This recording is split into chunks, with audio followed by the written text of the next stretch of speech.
So ngayon, diretso na po tayo sa ating devotion, kumbaga preaching na ating malalaman again patungkol sa Panginoong Diyos. Naalala niyo po ba yung last 2 Sundays na topic natin? Ano yung first Sunday natin? Consuming fire. Di ba? Parang ano. Yung isa naman, pangalawa, last week, ano naman? Ano kaya ngayon? Parang Avatar, ano? Air. So, yun po, patungkol po sa air. Ano kaya, pag may kinalaman sa hangin na patungkol sa Diyos, ano kaya yung katawagang iyon? Ano, nabasa ni Diana, narinig na. Breath of life. Breath. Yan. So, ito, parang review yun to, no? Kagaya nung last January, di ba? Yung sasalita ng Diyos, Breath of Life yung title. Pero ito, hindi lamang patungkol sa salita sa Diyos, kundi ang Panginoong Diyos mismo. 'Di ba? Breath of life, hininga ng buhay. So, yung mga nag-overnight kaya kagabi, 'di ba? Kasi salamat sa mga boys natin na mga nag-overnight diyan, ano? Sila yung mga alas 11 pa nagtatayo pa sila ng tolda. Nakapagbaon ba kayo ng toothbrush? Di ba, amoy niyo lang yung mga nag-overnight, baka may breath of life ba sila? Or breath of death. Breath of death daw. Anyway. So bago natin na ituloy yung breath of life, tingnan muna natin kung gaano ho kahalaga yung hangin. So pag sinabi nating breath, di ba? May kinalaman siya sa hangin. Hangin hinihinga natin. Inhale and exhale. So sabi ho dito, according to NASA, so tingnan natin yung next slide na natin. Ayan. Ang ating mundo daw ay binubuo ng 21% of oxygen lang. Yan. Pero karamihan, 78% nitrogen. So, actually, habang tumataas kayo, pupunta kayo sa bundok, mas nababawasan yung oxygen supply. So, papansinin niyo, no? Yung mga fan ni rito, mga fans ni Manny Pacquiao. Ang mga boksingero, saan sila nagtitraining? Sa bundok. Ayan. So, nagtitraining sa bundok kasi sa bundok kakaunti ang oxygen supply. Kaya pagka pupunta kayo ng Baguio. Yan. So, tapos ano yung pinaka-organ na nagfa-function? Okay, ito parang medyo magulo pa tayo Sige, antayin natin magtahimik muna. Yan. So, hayaan lang po natin yung ating mga ushering na mag-ikot. So, yan. So, okay. So, sa paghinga natin, ano yung organ na talagang pinakakailangan natin? Lungs, ano pa? Kahit meron kang lungs, pag wala ka nito. Heart. Heart, bakit? Yung heart po yung sa blood circulation. At doon sa blood circulation, yung dugo, meron siyang daladalang oxygen. Kaya nga ho, di ba, napakahalaga po yung CPR. So, tingnan natin yung sa next slide. Sa CPR, di ba, pag walang malay, tinutulungan mo yung puso na Actually, dapat ito tinuturo to sa eskwelahan Kaso parang hindi ito tinuturo, no? Ano siya maganda ho siyang matutunan. So, CPR. Tapos, kaya nga ho, pag tayo ay kulang ng supply ng hangin sa katawan natin, tayo ay hinihingal. Halimbawa si Trisha before, nung hindi pa po siya na-ooperahan, madali siyang hingalin. Pag ikaw meron kang problema sa puso, madali kang hingalin kasi hindi ayos yung supply ng oxygen na kinakailangan natin. Ito, sa next slide natin, alam nyo ba kung anong tawag dito? Hindi siya headlock. Ang tawag dyan sa mixed martial arts ay rear naked choke. Within 3 seconds, pwede kang mawalan ng malay. Kung marunong so, ibig sabihin, within 3 seconds, pag marunong, mahirap, headlock siya kasi hindi ka makakawala. Pero, within 3 seconds, pwede ka mawalan ng malay. Bakit? Kasi within 3 seconds, yung utak mo, mawawalan siya ng hangin. So, ganun po siya katindi. Kaya yung mga nanonood ng mixed martial arts, di ba, nawawalan siya ng malay. Yung nachuchok. So, ganun ho kahalaga yung hangin. At dito, hindi tayo magtataka. Bakit ho kaya sinabi na ang ating Panginoong Diyos, na ating Panginoong Hesus, ay breath of life. So, ngayon, tayo po ngayon, ang lahat ay tumayo. Tayo po ay manalangin. Lord God, Panginoong Diyos, kayo po yung pinagmumulan ng buhay, hininga ng buhay namin, Panginoong Diyos. Kaya ngayong araw na ito sa aming pag-aaral ay mas ma-appreciate namin itong buhay na ibinigay po ninyo sa amin, Panginoong Diyos. At ang buhay na ito ay lagi naming nanamnamin, lagi naming ipapasalamat na nanggaling sa iyo, Panginoon. Maraming salamat po, Lord God. Hingahan niyo po kami ng iyong breath of life. In Jesus' name we pray. Amen. Ayan, ngayon tayo po ay tumuloy. So kailangan mabilis tayo.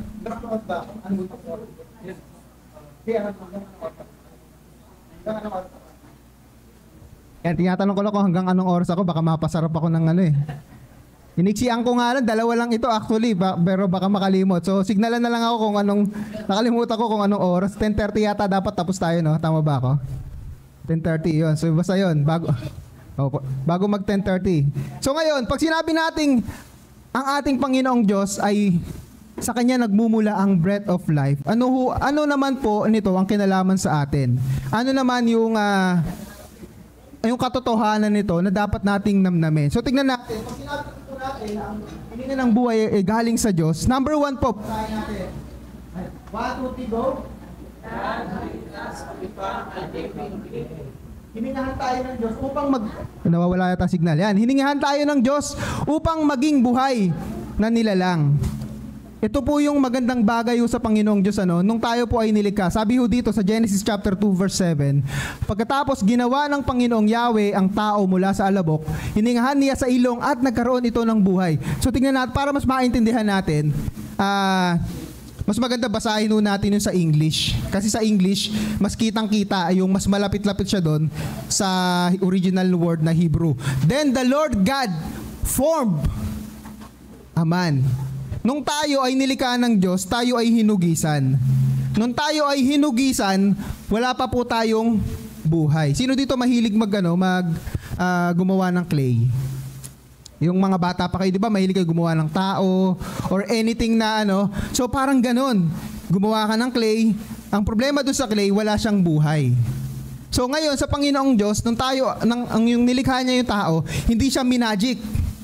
Yung salitang ginamit dito ay form, mold, shape, hinugis. Hinugis tayo ng Panginoong Diyos. And then, ano nangyari? Nung hiningahan tayo, naging living being. Ganun ho, yung kapangyarihan ng Diyos. Ang kanyang hininga na kapagbibigay ng buhay. Alam nyo, ang nakakalungkot po sa siyensya natin, So itong marami yung mga tao, yung mga scientists na ayaw maniwala sa Diyos. Hindi kami naniniwala sa Diyos. Kaya malamang mayroon pang ibang nangyari. So hindi kami naniniwala sa biblical account ng creation. Siguro ganito yung nangyari. So nagkakaroon sila ng mga iba't ibang theory. At ang isa sa pinakasikat po na theory, tinatawag nating Big Bang Theory. 'Di ba? So ano yung nangyari? Mula doon sa pagsabog, nagkaroon siya ng molecules. And then after millions, billions of years, naging tao. Parang iisipin mo, pwede ba yun? Kaya napakahalaga yung sinabi sa Then the Lord God formed man from dust. Wala akong aksidente kung ano yung disenyo natin. Iba-iba man itsura natin.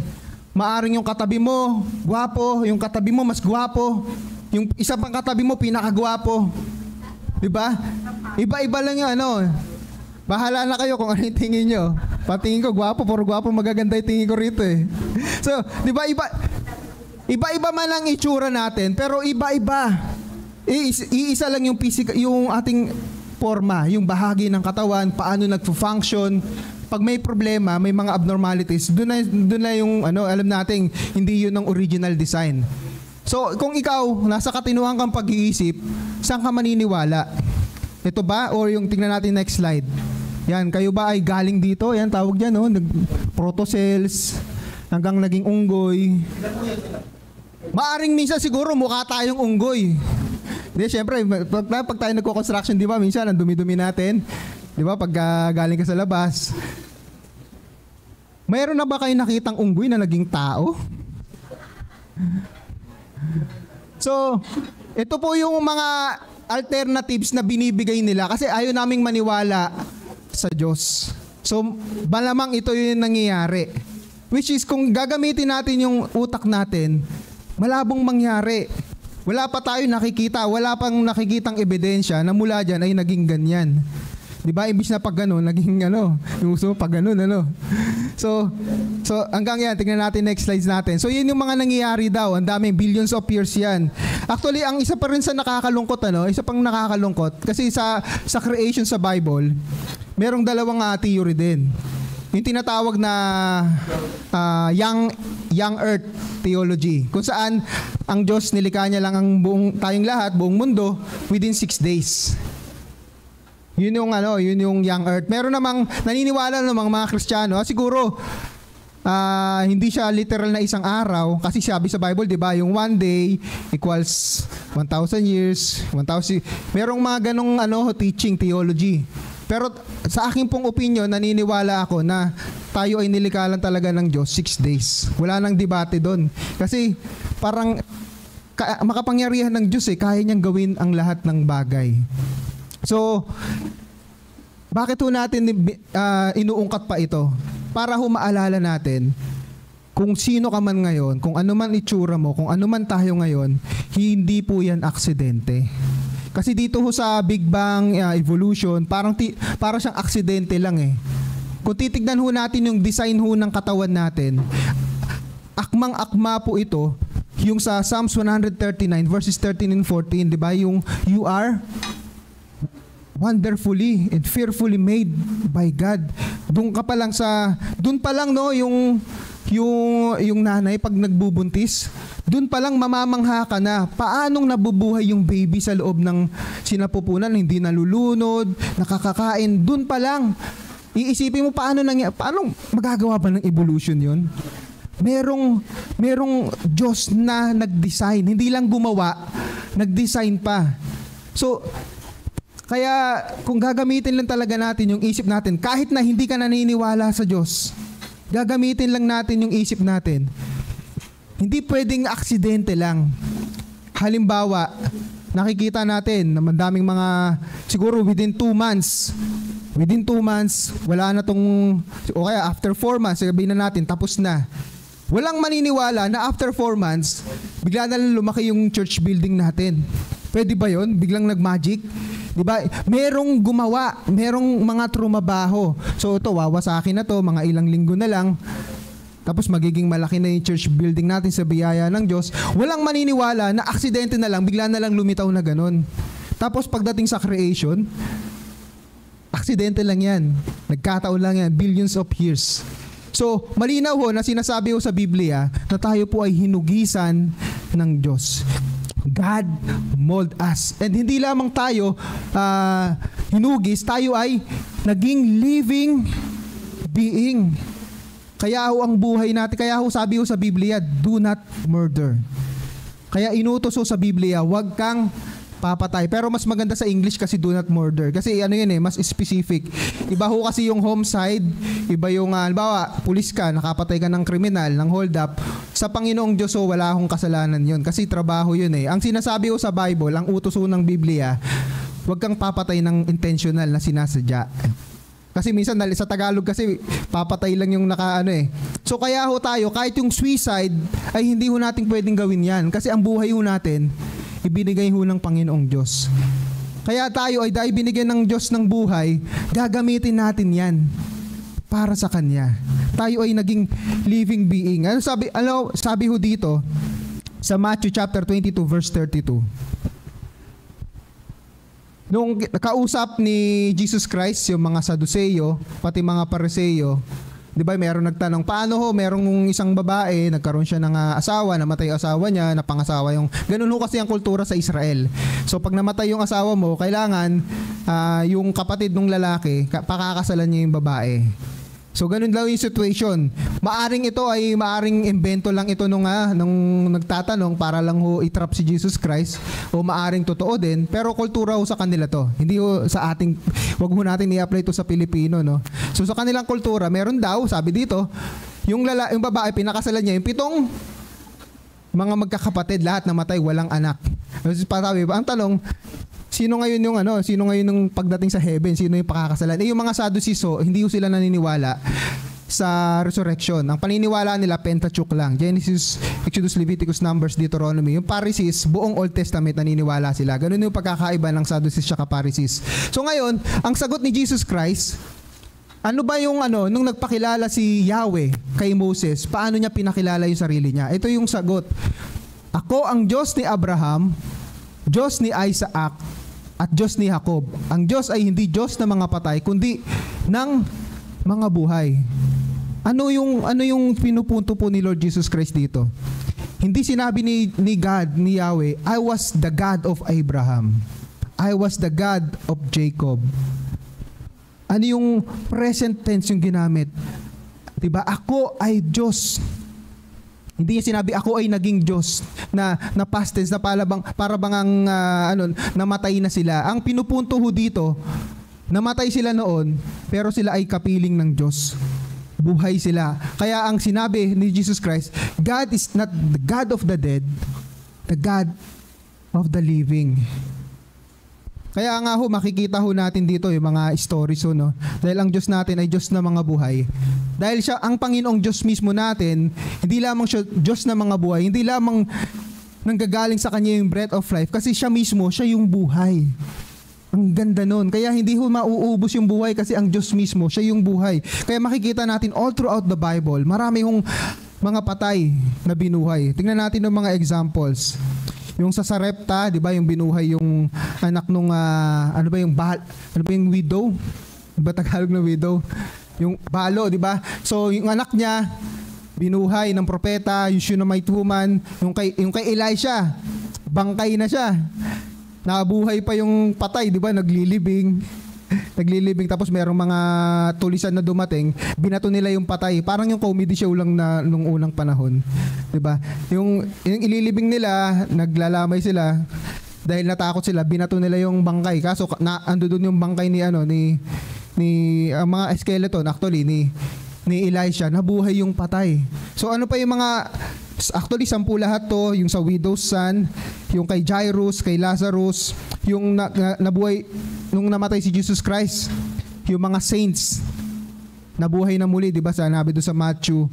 Marami. Siyempre ang pinakahuli dito, pero yung pinakamahalaga sa lahat, si Jesus Christ mismo nabuhay siyang muli after 3 days. Ano po yung pinupunto natin dito? Na ang Diyos na lumikha sa atin, siya mismo yung nagbigay ng buhay sa atin. At kahit mamatay pa tayo, kaya niya tayong bigyan ng buhay na muli. Kaya sinabi sa Bible, sa John chapter 6, verse 35 and 51, sabi, I am the bread of life. At sino mang sumasampalataya sa akin, kahit siya'y mamatay, siya'y mabubuhay. Ano yung kailangan lang natin? Kainin natin yung bread of life na yun. Ang life, yung God and life, hindi ho natin paghiwalayin. Kasi hindi ho natin pwedeng paghiwalayin kasi ang Diyos mismo natin, siya mismo yung buhay. Kaya nga ho tayo, ang hope natin, wala ho dito eh. Ang hope na ho natin, yung life after death. Minsan kasi merong nagque-question sa Panginoong Diyos, kung talagang merong Diyos, bakit ang daming gera? Kung talagang merong Diyos, bakit ang daming patayan? Kung talagang merong Diyos, bakit pinapayagan ng Diyos na mamatay ang matuwid na tao?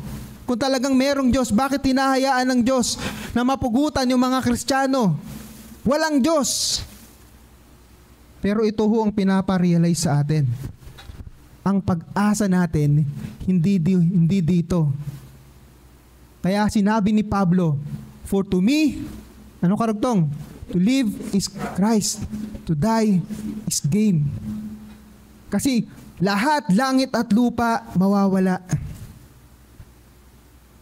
Pero sa pagbabalik ni Lord Jesus Christ, lahat ng nananampalataya sa Kanya, bubuhayin niyang muli. Magkakaroon ng glorified body. Kaya nga ang hamon ho sa atin dito, pag tayo ay nalulungkot dito sa mundong ito, marami tayong mga bagay na hindi ma-achieve, marami tayong mga bagay na mga pangarap. Pangarapin natin yung pinakamagandang pangarap. yung buhay na kapiling natin ng Diyos habang buhay. Kung ano man meron tayo, bonus yan, ipagpasalamat natin. Meron kang sasakyan, meron kang bahay, meron kang blessing, nakagraduate ka, kumakain ka, ipagpasalamat mo sa Panginoong Diyos. But at the end of the day, hindi yan ang pinaka-purpose mo.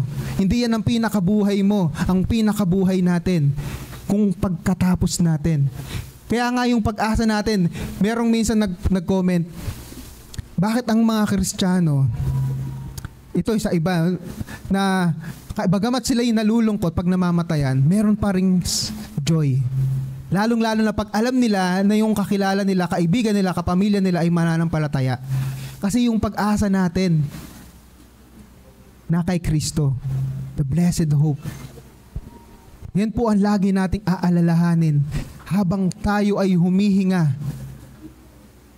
Tinalo na lang Panginoong Diyos, tinalo na lang Panginoong Yesus ang kamatayan. Kaya ang hamon mo sa atin bilang mga Kristiyano, mabubuhay tayo, hanggat tayo'y humihinga, mabubuhay tayo para sa Diyos. At hanggang kamatayan, ang hamon sa atin, hindi tayo bibitaw sa Kanya. Kasi walang makapaghihiwalay sa pag-ibig ng Diyos sa atin kahit kamatayan. Yun po ang ibig sabihin nun, kahit kamatayan, kasi tinalo ni Jesus ang kamatayan. Kaya kapamuso, ang buhay natin, ibigay natin sa Panginoong Diyos. Deserve niya na paglingkuran natin siya. Amen? So, ngayon, yung una, ito ay tumutukoy sa creation. Ito naman, ano naman yung klaseng breath yung ibinigay sa atin ng Panginoong Diyos? 1, 2, 3, go! With us to receive the Holy Spirit. Hiningahan tayo ng Diyos ng banal na Espiritu. Ito no, conditional ho ito. Hindi ho lahat ng tao ay nabibigyan ng banal na Espiritu.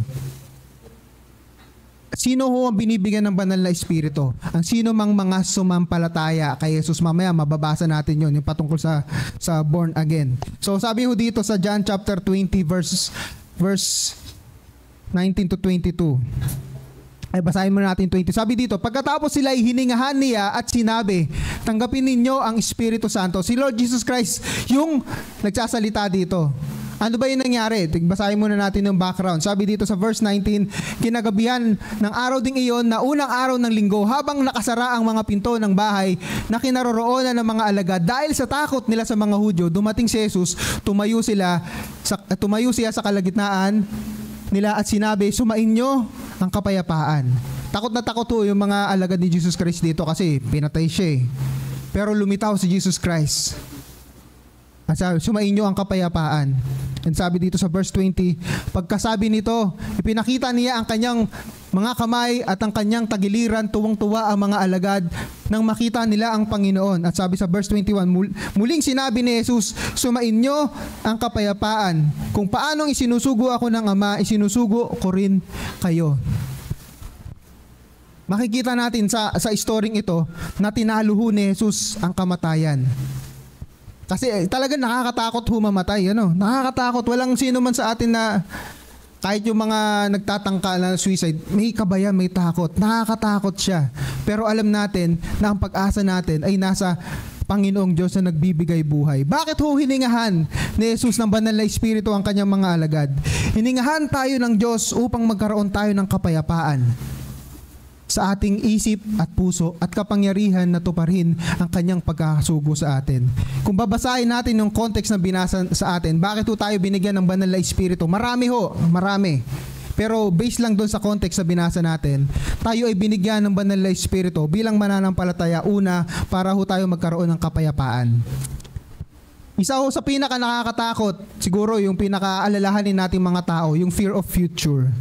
Yung uncertainties. Di ba marami tayong tanong, paano pag ganito nangyari sa akin? Paano pag ganito nangyari sa kanya? Marami tayong mga uncertainties na naglilikha ng nagliligalig sa isip at puso natin na nawawalan tayo ng kapayapaan. Pero dahil nasa atin ang banal na Espiritu na tinatawag na comforter, maaari nating maranasan yung kapayapaan na ito. At higit sa lahat, according dito sa sinabi ni Lord Jesus Christ, tayo ay merong banal na Espiritu. Binigyan ng banal na Espiritu dahil tayo ay isinugo. Kung ikaw, sinasabi mong ikaw ay may pananampalataya kay Kristo, kabilang ka ho dito. Ikaw ay isinugo ni Kristo. Binigyan ng banal na Espiritu para ibahagi din yung ebanghelyo.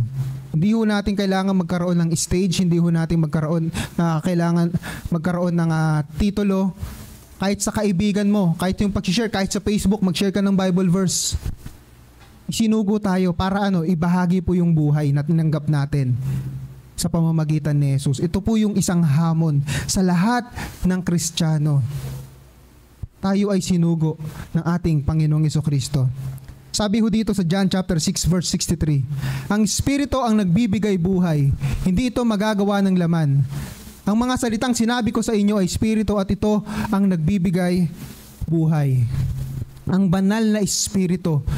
Di ba hiningahan ni Jesus Christ ang kanyang mga alagad ng banal na Espiritu. Bakit? Sapagkat sa banal na Espiritu nanggagaling, nagbibigay sa atin ng buhay. Ito po yung assurance natin na sinasabi sa Ephesians chapter 1 verses 13 and 14, yung banal na Espiritu na nasa atin, ito yung assurance na matatanggapin natin yung buhay na walang hanggan. Natatanggapin natin ang pangako ng Panginoong Diyos. Ano yung kinalaman nito? Di ba? Breath of life. Kailan natin tinatanggap yung breath of life na yun sa pamamagitan ng banal na Espiritu? Nung ikaw po ay naging born again. Lilinawin natin, ang born again po hindi ho religion. Hindi religion ang ipinapangaral natin. Ang ipinapangaral natin dito, yung karanasan na mararanasan ng sino mang nananampalataya kay Jesus. Kung the moment na ikaw ay sumampalataya kay Jesus, ikaw ay naging born again Christian. Asang verse yan? John chapter 3. Basahin natin. 1, 2, 3, go! Jesus.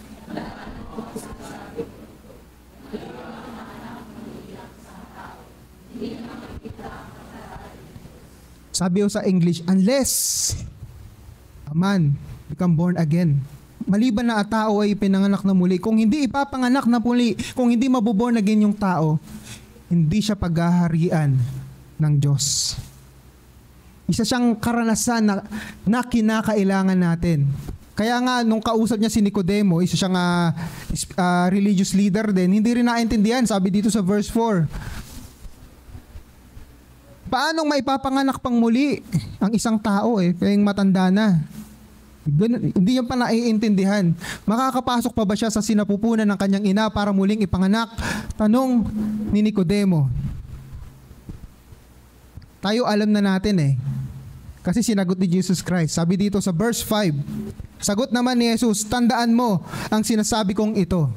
Malibang ang isang tao ay ipanganak sa pamamagitan ng tubig at ng Espiritu, hindi siya makakapasok sa kaharian ng Diyos. Ano po yung kondisyon para ikaw ay makapasok sa kaharian ng Diyos? Kailangan ka ipanganak sa pamamagitan ng tubig at ng Espiritu. Dito muna tayo sa tubig. Dito sa tubig, iba-iba po yung mga interpretations nila dito. So, unang-una pag sinabing tubig, cleansing, yung paglilinis. Baka yun ang ibig sabihin yan.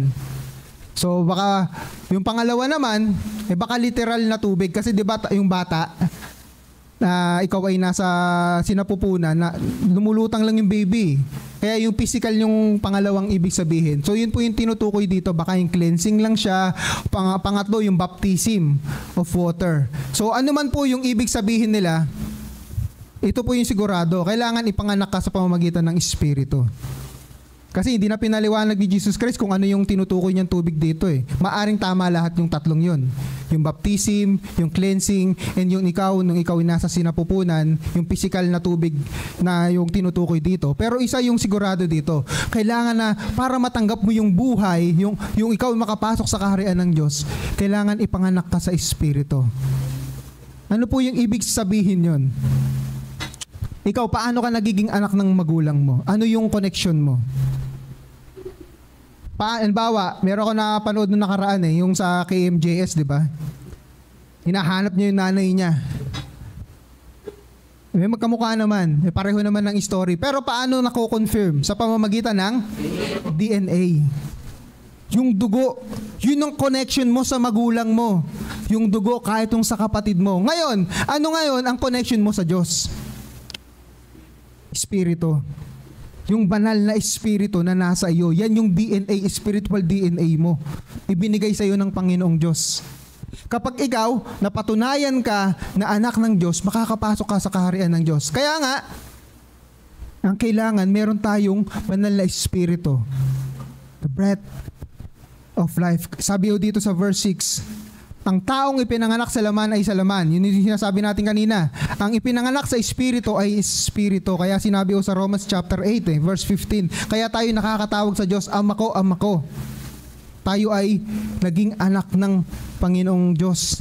Siya ay naging ama natin. Dahil sa pamamagitan ng banal na espiritu. Yung last year ng retreat natin, 'di ba? Nag-focus tayo sa Holy Spirit. Ito kasi yung part of the Trinity na hindi masyadong pinapansin. Pero mga kapamuso, ito po yung talagang kasama natin ngayon, nanananahan sa atin, ang banal na espiritu. Sabi ko sa verse 7, huwag kang magtaka sa sinabi ko sa iyo.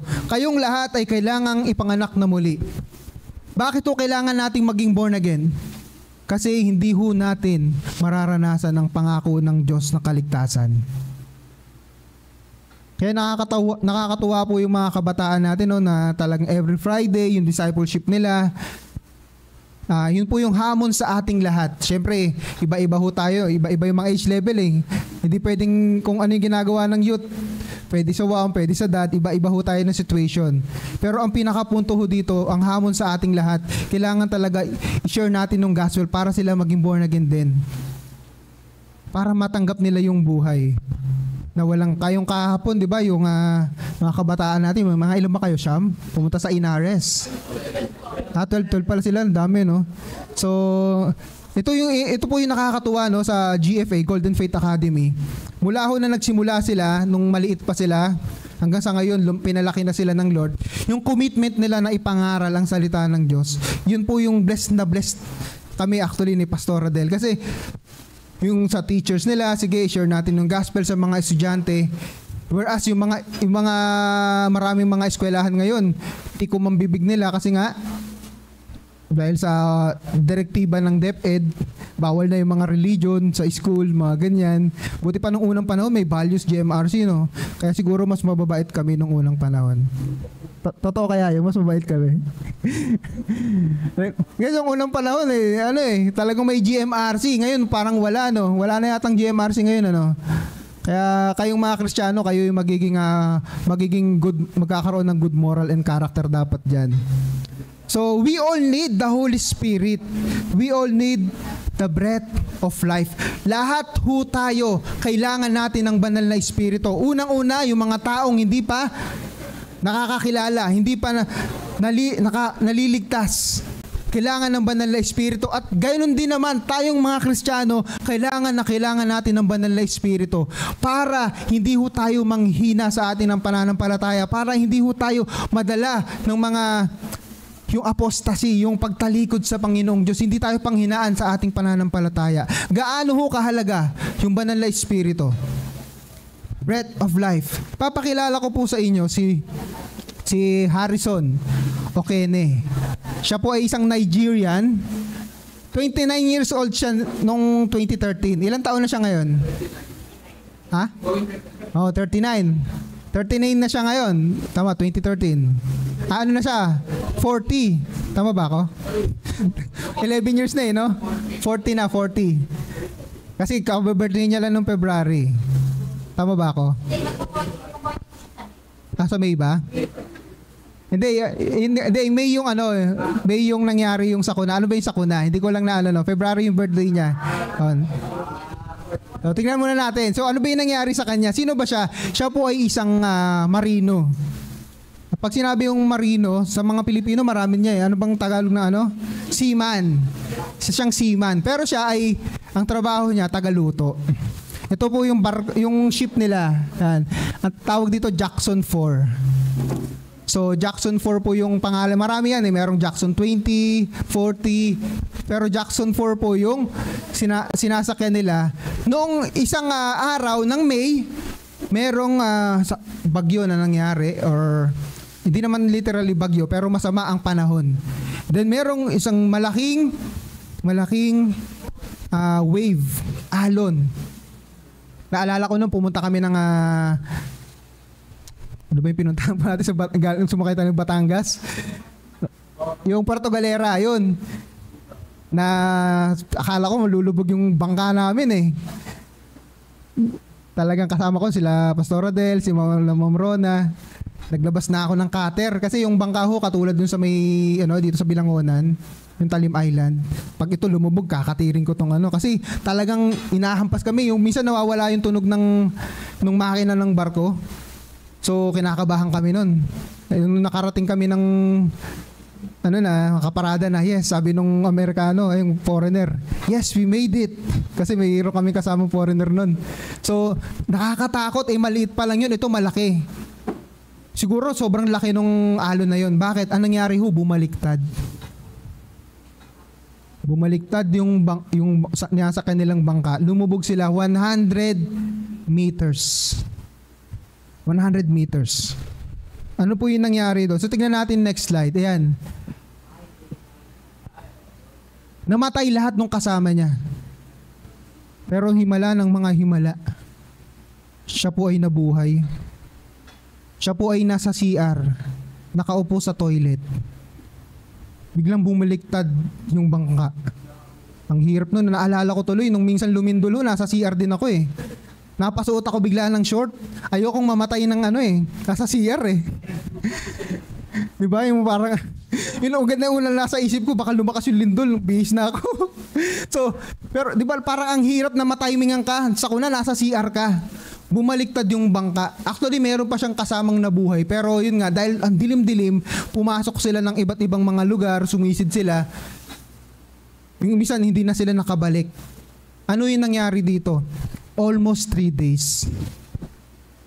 Andiyan po siya sa loob ng bangka na yan. Himala ng mga himala, nagkaroon ho ng air pocket na tinatawag. Di ba yung sa yung sa pag ikaw yung mga garapon, ginano mo, di ba, merong hindi pumapasok ng tubig. Ganun po yung nangyari. Almost 3 days, siya po ay nabuhay dyan. Bakit ho? Kasi meron pa ring supply ng oxygen. Nabuhay pa siya dyan, tapos meron siya nakuwang mga konting coke, mga konting tinapay, yung kinain niya, tapos minamasahe na siya ng mga isda. Imagine, paano kung walang hangin dyan? Hindi ka nalunod, pero walang hangin. Dito makikita natin yung kahalagahan ng hangin eh. Diba? Kahit lumubog yan, basta meron kang supply ng hangin. Pero ito po yung challenge dyan. Pag ikaw umabot ka na lumagpas ka ng 56 hours, pwede kang mamatay naman sa carbon dioxide. Kasi yung inihinga mo carbon dioxide yung nilalabas. Pero salamat sa Panginoong Diyos kasi mga 2.5 days, meron ng nakalutang, naririnig niya may mga rescuer. Tapos pinalutang. Siguro nakalutang yung kamay niya dun sa kabilang side. Oh, merong kamay. Tapos yung diver pumunta. Tapos sinawakan niya yung diver. Kung ikaw kaya yung diver, buhay pala to. So, nakita siyang ganyan. Naligtas siya. Dito makikita natin talaga yung kahalagahan ng hangin. Kung bakit to tinawag sa Biblia, breath of life. Kailangan natin ng breath of life na galing sa Panginoong Diyos. At ito po yung latest post niya, tinignan ko kanina sa Facebook. Nag-birthday siya February, Thank God, I'm +1 today. Yan, may hawak siyang Bible. 'Di ba? Binigyan pa siya ng panibagong buhay ng Panginoong Diyos. Nagpasalamat siya sa karagdagang isang taon na nadagdag sa kanya at hawak-hawak ang salita ng Panginoong Diyos, ang Biblia. Pero paano?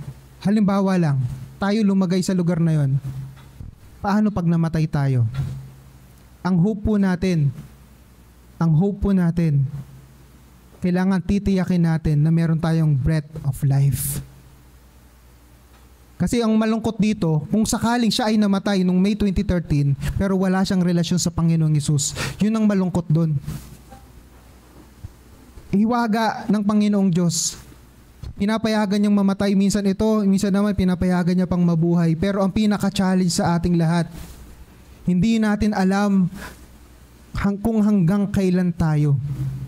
Kaya ang hamon sa atin, kilalanin na natin ang ating Panginoong Jesucristo kung saan matatanggap natin ang buhay na walang hanggan. Tayong lahat ay tumayo. Awitin natin nung awitin na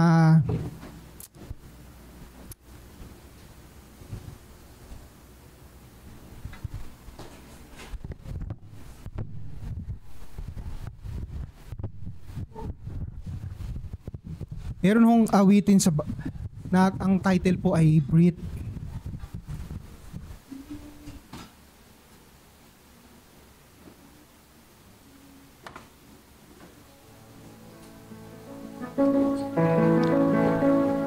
Pag sinabi ho nating breathe, yung hininga na nanggagaling sa Panginoong Diyos. Kasi lahat tayo, meron na tayong breath of life. Pero ikaw bilang Kristiyano, ang hamon ho sa atin, mapuspos tayo ng banal na Espiritu. Bilang Kristiyano, ang hamon sa atin, ibahagi naman natin sa ating mga kaibigan yung buhay na tinanggap natin sa ating Panginoong Hesus.